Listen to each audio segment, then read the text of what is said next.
Lucius Cornelius Sulla, along with his 2 women, was standing near the Milvian Bridge north of Rome, watching the Roman legions under Marcus Junius Silanus march north to confront the German tribes threatening Italy. I wish you would show the girls some small kindness, Lucius.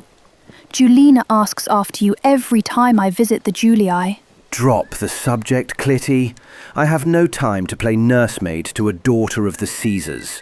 You are as idle as a man can be, Lucius. Of course you have the time. You simply hoard it like a miser. I could be busy, Nicky. Perhaps I'll march north with Silanus and his 7 legions to see what these Germans actually look like.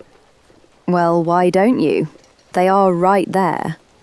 They say the property qualifications have been relaxed just to fill the lines, on top of the 4 legions we already have tied up in Africa with Metellus. I am a Sulla of the gens Cornelia. I will not bleed in the mud like a Sabine peasant for a soldier's ration. If I am to fight, I will be in command. 7 legions?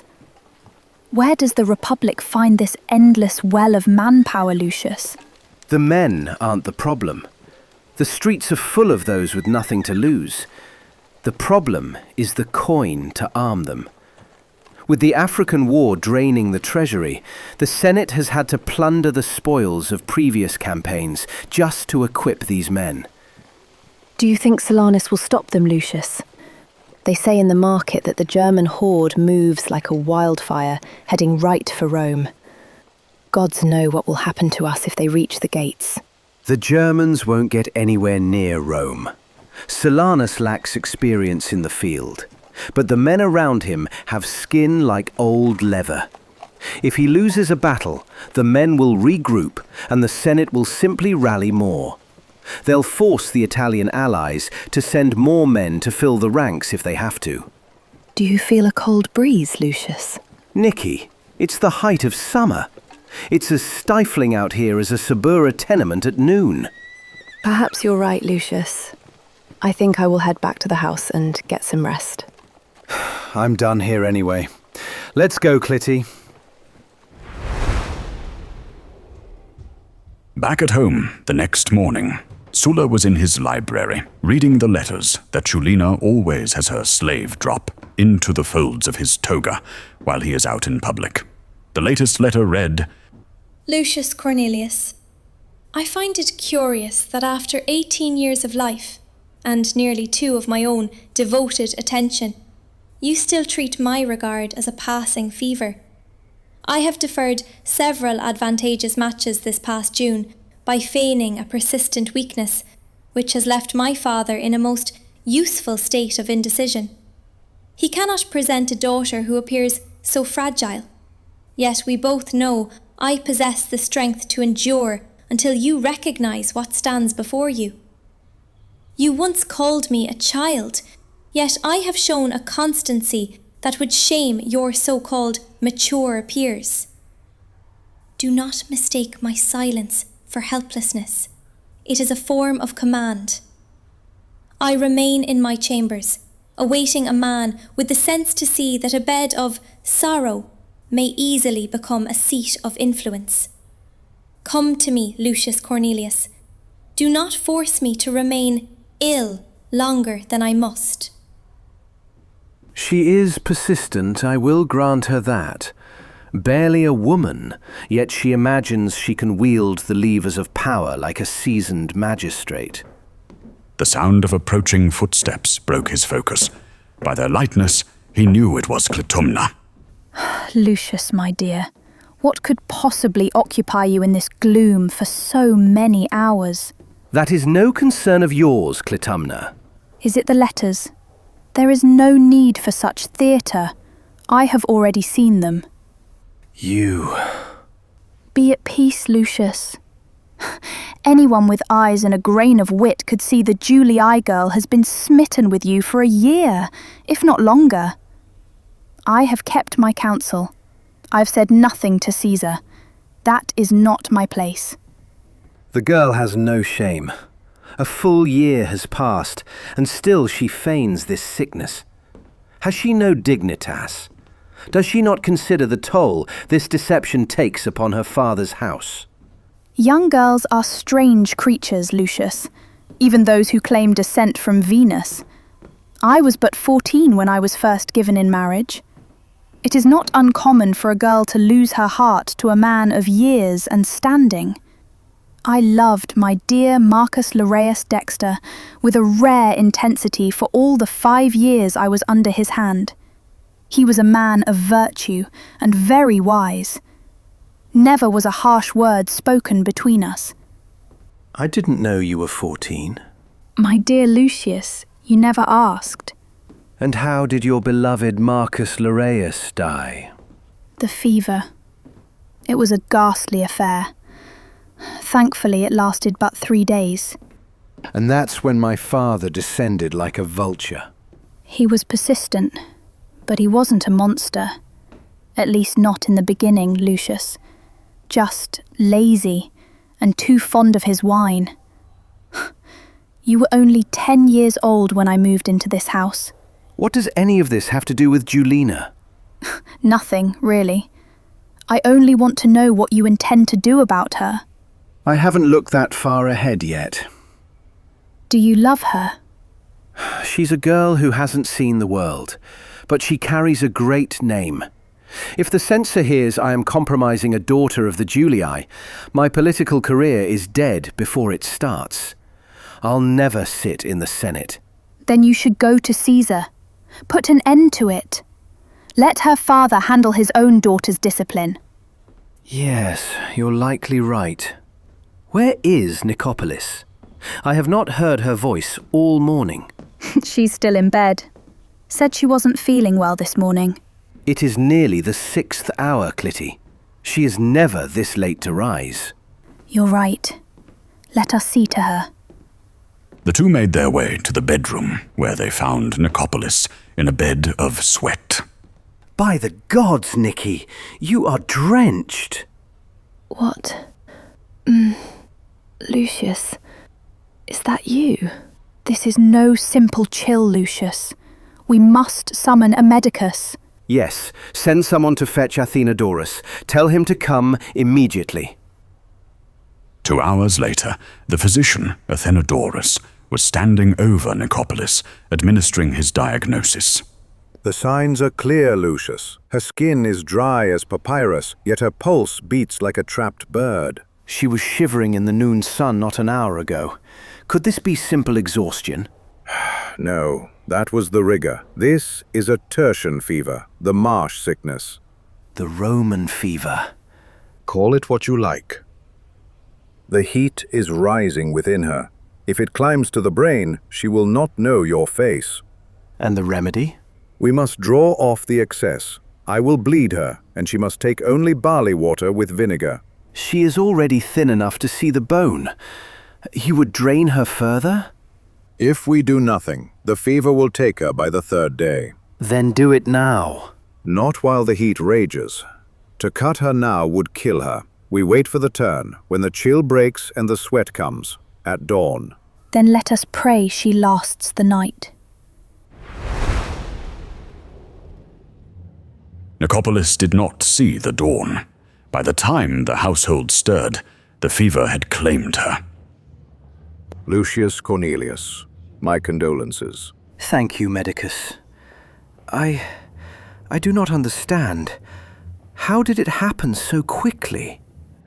It was an especially aggressive form of the fever.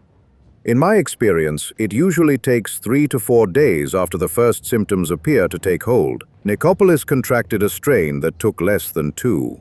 Thank you, Athenodorus. Let me know if there's anything I can do for you. Clitumna took the blow harder than Sulla anticipated. After the loss of her nephew, the death of Nicky left her prostrate, a ghost haunting her own halls. Sulla arranged the procession with a theatre man's eye for drama. He hired the professional mourners from their old days on the stage. Nicopolis would have appreciated that. When he returned to the house, he found Gaius Julius Caesar waiting in the atrium. Gaius Julius? Lucius Cornelius. Caesar sat beside Clitumna, who remained a statue of grief. staring at nothing in particular. My dear Clytumna, why stay here? Go see my wife, Marcia. She is waiting for you next door. Women need the company of other women in times of despair. Pale as a ghost, Clytumna rose and exited without a word. Caesar waited until the curtain settled behind her, then reached into the folds of his toga to produce a small papyrus scroll sealed with wax. Lucius Cornelius, have a seat. Your companion, Nicopolis. She came to me years ago to draft her final will and testament and lodged it with the Vestals for safekeeping. Clytumna is already aware of the contents, which is why I sent her away. Do you understand that Nicopolis named you her sole heir? Did she? I never gave much thought to her legacy. She had no bloodkin left. I assumed her meagre trinkets would naturally fall to me. Her trinkets were not meagre, Lucius. What do you mean? She was the widow of a military tribune who served in Macedonia, a man who evidently knew how to harvest the spoils of war. He left her a fortune. She managed to multiply it. The estate is valued at 60,000 denarii. 60,000? That is within striking distance of the Senate. Indeed, Lucius Cornelius Sulla. A staggering sum. For a man who wishes to be taken seriously. How did she never said a word. I am truly happy for your good fortune. We've been neighbours now for more than a decade, and all this time my family has indulged the less conventional aspects of this living arrangement. However, this changes what you are, Lucius. Yes, I agree. I see it now. I am no longer watching from the benches.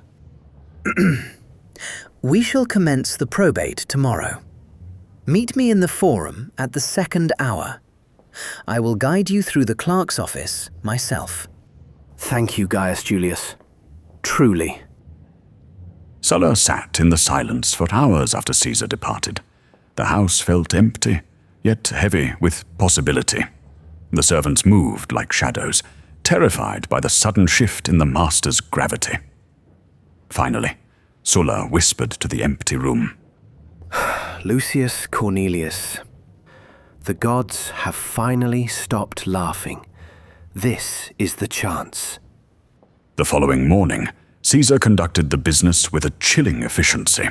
By the time the clerk stamped the final scroll, Sulla was a wealthy man.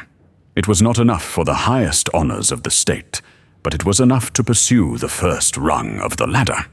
Before leaving the forum, Sulla realized he had a debt of a different kind to settle. Gaius Julius, your help has been invaluable, but there is a secondary matter, a private matter. Regarding? Your daughter, Julina. Julina?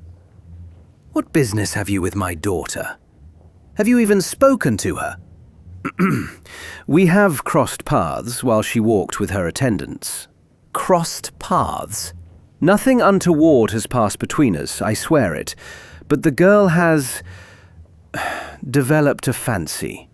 She believes I am the man she is destined to marry, though we are practically strangers. Marriage?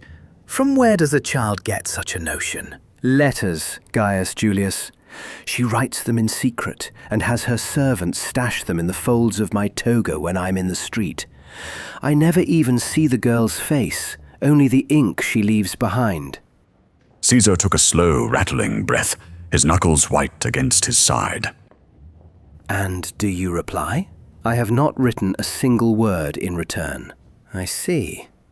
So this affliction is hers alone? It is a phase of youth, I suspect. Nothing more. Perhaps. Is this why she has been refusing her meals? Pining like a tragic heroine? I believe that is the cause, yes. Who else knows of these letters? Only Clitumna. Walk with me, Lucius. I want every one of those scrolls in my hand before the sun sets. Have I made myself clear?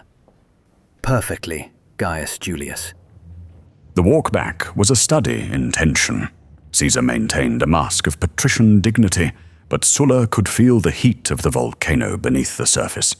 After surrendering the letters, Sulla watched the great man depart, then went to find Clitumna. She was in her chambers, a small, broken figure beneath the blankets. Clitty, are you awake? It has been a long road for us, a hard season, but the winter is ending. I am going to take care of you now, just as you once took care of me. No more debt, no more shame. I'll see that you have your peace, Clitty. I promise.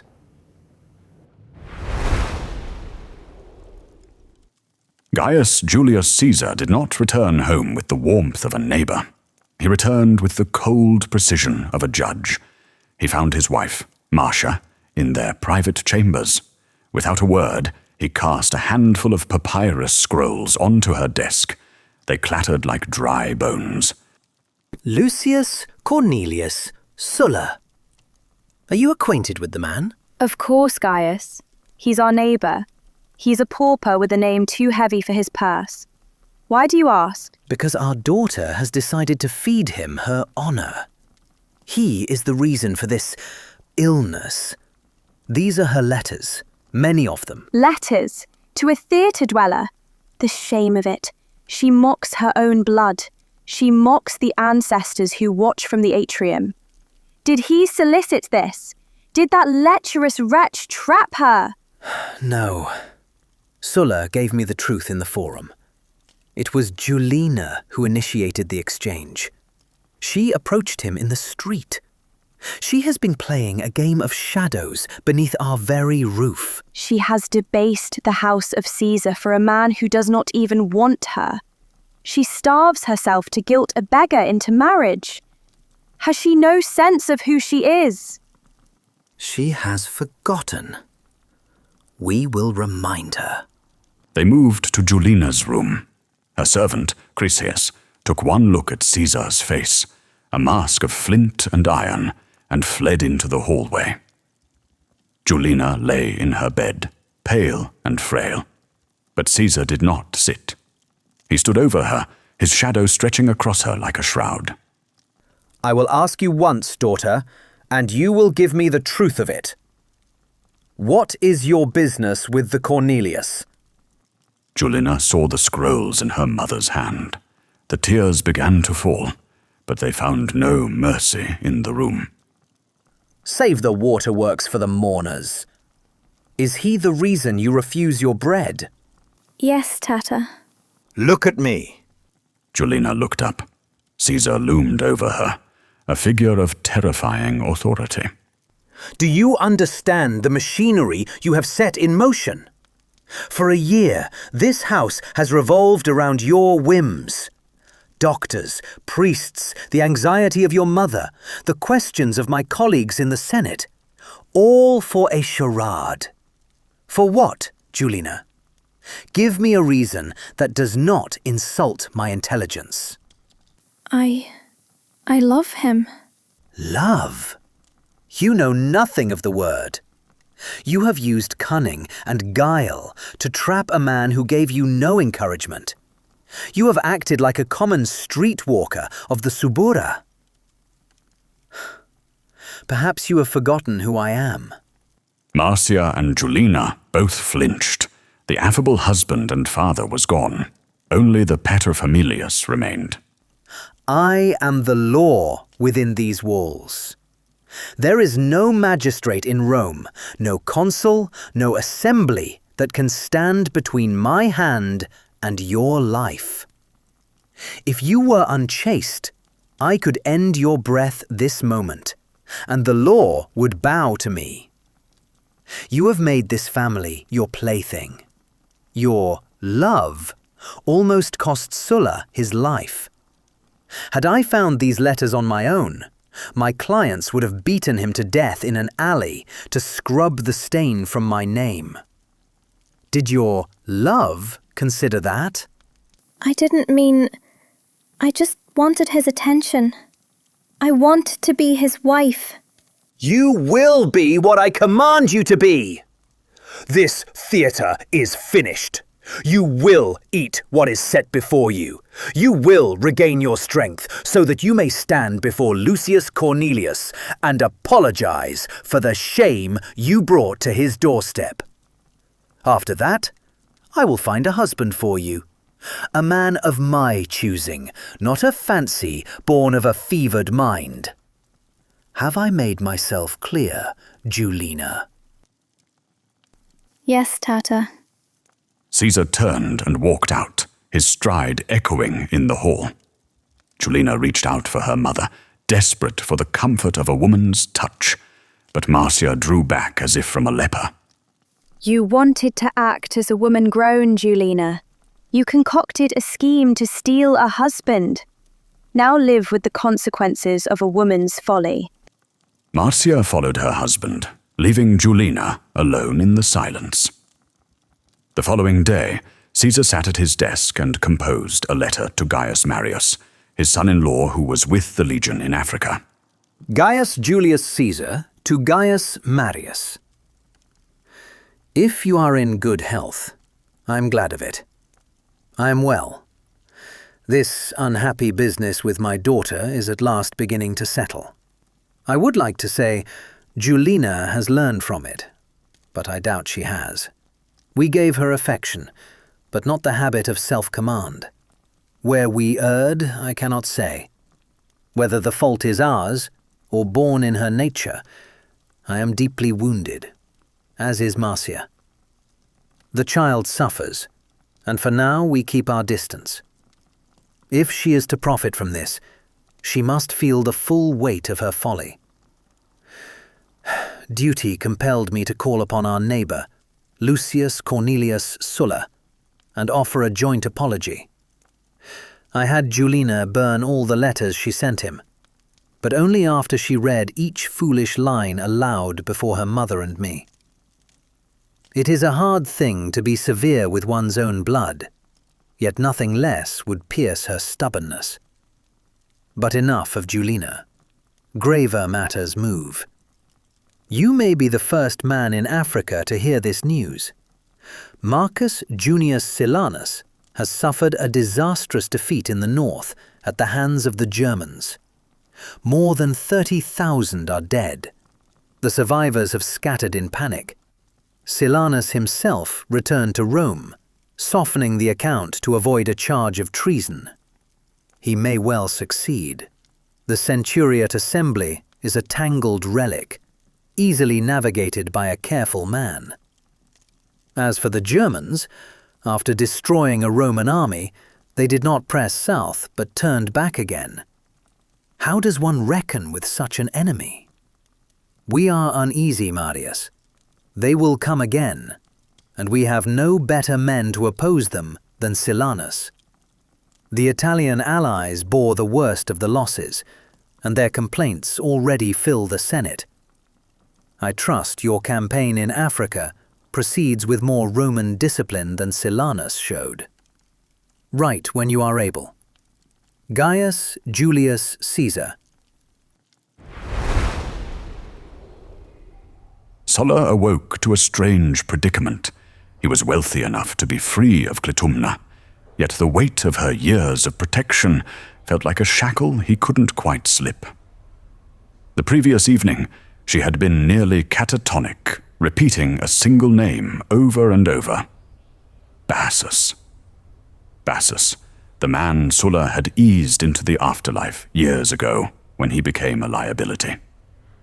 When Sulla turned her over in the morning light, her eyes were wide, staring right through him. By the gods, Clitumna, what is going on with you? After ingesting the gentaculum, the taste of salt and sharp vinegar lingered on his tongue as he made his way to the forum. Sulla needed to plan his next move carefully. The sun was only just cresting the Esquiline. throwing long, serrated shadows across the city.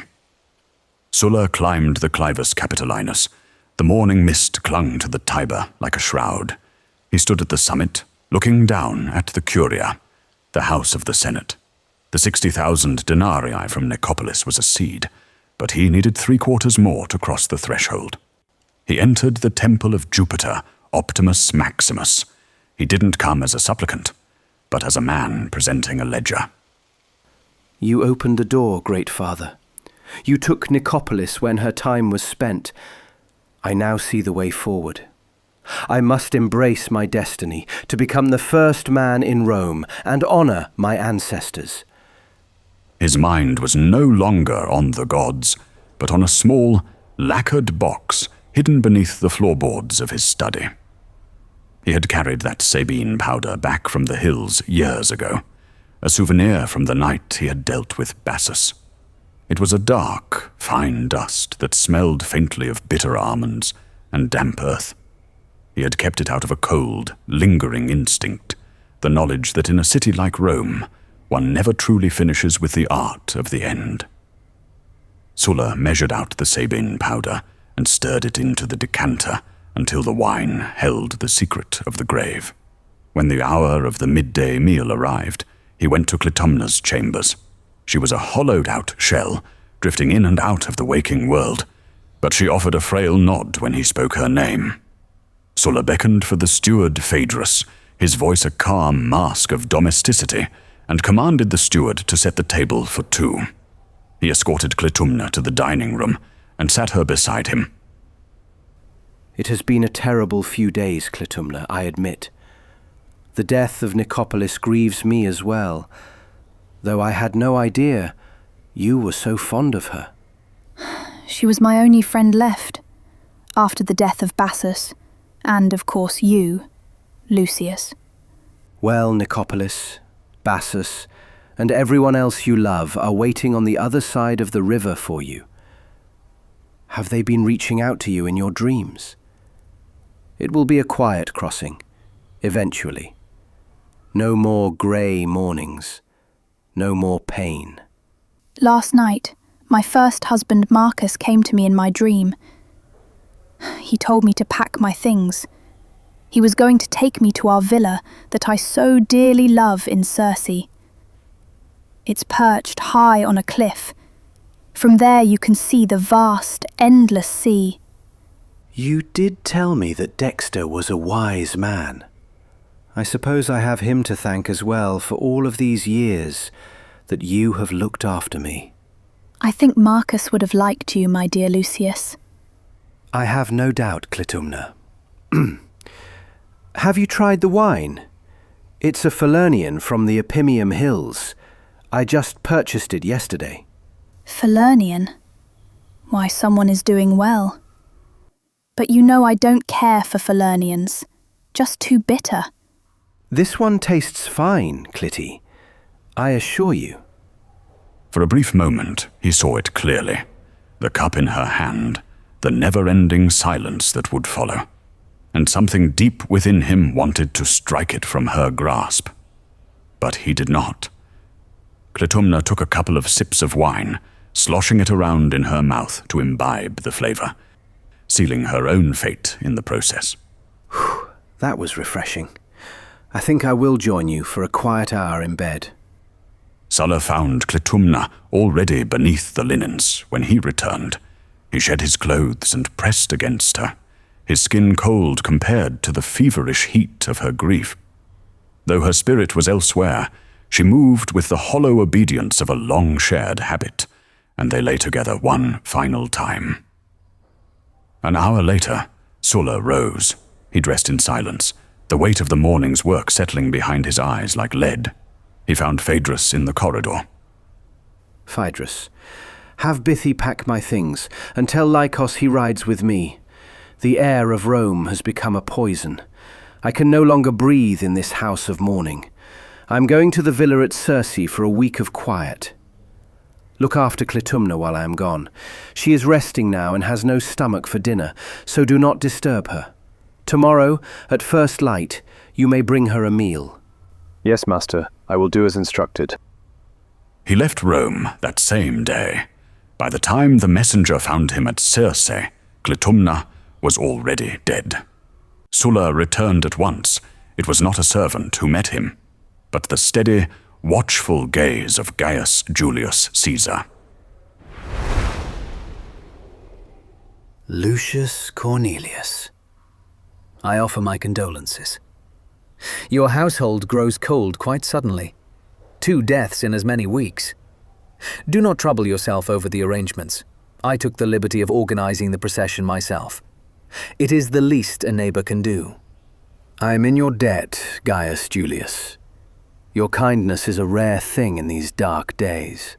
You gave me the truth regarding my daughter's folly. Let us call the debt settled. But hear me, Lucius. Do not seek to draw that connection any tighter. You are a man followed by a storm, and I will not have my house caught in your wake. I understand your position perfectly. Tell me, since you have been so diligent, did my stepmother lodge her final testament with you? I find myself wondering if I still have a roof over my head. She did. The seals are intact. But before we break them, I require an explanation. There are whispers, Lucius, regarding the nature of your bond with Clytumna. Speak plainly. I understand the look, Gaius Julius. To Rome, Clytumna was a woman of little consequence, simple, perhaps even foolish. But she entered my life when the house of Cornelius was a ruin. My father was a man drowned in the dregs of a wine jar. He spent our dignity before I was old enough to wear a toga. In those years, we had no slaves, no clients, nothing but the dust of our name. Clytumna did the work of a servant. She cooked, she scrubbed, and she shielded me from my father's rages. I owed her a debt of pietas that the years could not erode. When I became a man, I simply returned the protection she gave me as a boy. I was fond of her, yes, as one is fond of the only light in a very dark room. It is an irregular arrangement, Lucius. It is certainly not the Mos Maiorum, but I see the thread of logic in it. At least I understand the man I am speaking to. Her testament reflects that same fondness. It is brief and absolute. She leaves the entirety of her estate to you. Sulla played his part with the skill of a veteran of the stage. He let his gaze wander aimlessly around the atrium, allowing a mask of stunned silence to settle over his features, as if the weight of the news had physically winded him. I knew of this house, and perhaps the retreat at Circe, but little else. I suppose I can sell the seaside villa to settle my affairs. You underestimate her, Lucius. Clytumna was a woman of significant industry. She held substantial interests in the silver mines of Hispania and the merchant fleets of the East. However, if you truly seek to join the Senate of Rome, you must divest immediately. The Senate? Gaius Julius, do you think? Your census is settled, Lucius. You have more than enough. But the law is clear. A senator's hands must be clean of the stain of trade. Sell the ships. Sell the mines. Put the gold into Italian soil. Only the harvest and the villa are fit for a man of our standing. Then some light has come from this tragedy. I can finally be of service to the Republic. Perhaps in the future, men will say the greatest service Clytumna rendered to Rome was providing the means for a Cornelius to return to the Curia. I rejoice for you. But tell me, does this mean the theatre and the Subura are finally purged from your blood? I held my tongue when you were a private citizen, but the integrity of the Senate is the business of every man who wears the broad stripe. When a man finally secures his birthright, he has no need for the diversions of the gutter. Those dubious characters were merely the scenery of my exile, Gaius Julius. They belong to the past. Then the ancestors may finally stop their weeping. Gaius Julius, you have been a pillar of strength for me in these trying weeks. But I find I have one more petition to bring before you, not as a neighbour, but as a man of the Cornelii. Speak, Lucius. What is this petition? Julina, your daughter. I did not reciprocate her letters because I lacked the standing to face a Julius as an equal. But now, as I prepare to stand for the quaestorship, I require a wife of impeccable lineage. A daughter of Venus would be the jewel of my household and a shield against the scrutiny of the censors. Julina? After she nearly cost you your life with her indiscretion? After she dragged your name through the gutter? The past is ash, Gaius Julius. I look only to the heights of the Cursus Honorum. To prove my sincerity, I would take her without a dowry. Perhaps you two deserve one another, Lucius. You have both caused me more silver hair than I care to count. I will consider your offer. But for now, the wall between our houses remains. Do not contact her. No letters. She has worked her way into a predicament, and I do not want to grant her easy passage out of it. I ask only for your consideration. Allow me to walk you to the gate. Sulla escorted Caesar to the threshold, their footsteps sharp and rhythmic against the cold marble of the atrium. He retreated into his study. There, the waxen masks of his ancestors stared down from the armarium. In the flickering lamplight, their hollow eyes seemed to track his every movement, a gallery of ghosts demanding a reckoning for the derelict state of their name. He opened the chest and withdrew the grass crown Julina had woven for him the year prior. It was a fragile thing now. The blades were brittle, drained of their color, and smelling of dust. Yet, as he held it, the weight of it became impossible, a physical pressure that surpassed gold or iron. Looking into the weave of the dead grass, the walls of the study seemed to bleed away. He saw a different field, one drenched in the blood of Italy, where thousands of voices screamed his name, and hands calloused by the sword placed this very crown upon his brow. He saw the gold of a triumph, the roar of the Forum, and the city of Rome kneeling at his feet. He stood on the precipice of a new age, with the coin of the 2 dead women in his pocket and the name of the Julii firmly within his grasp. He saw his path into the Senate. He sank into his chair, letting the weight of his lineage settle upon him. Despite the decay of his house, he would not be the one to let the light of the genes Cornelia go dark.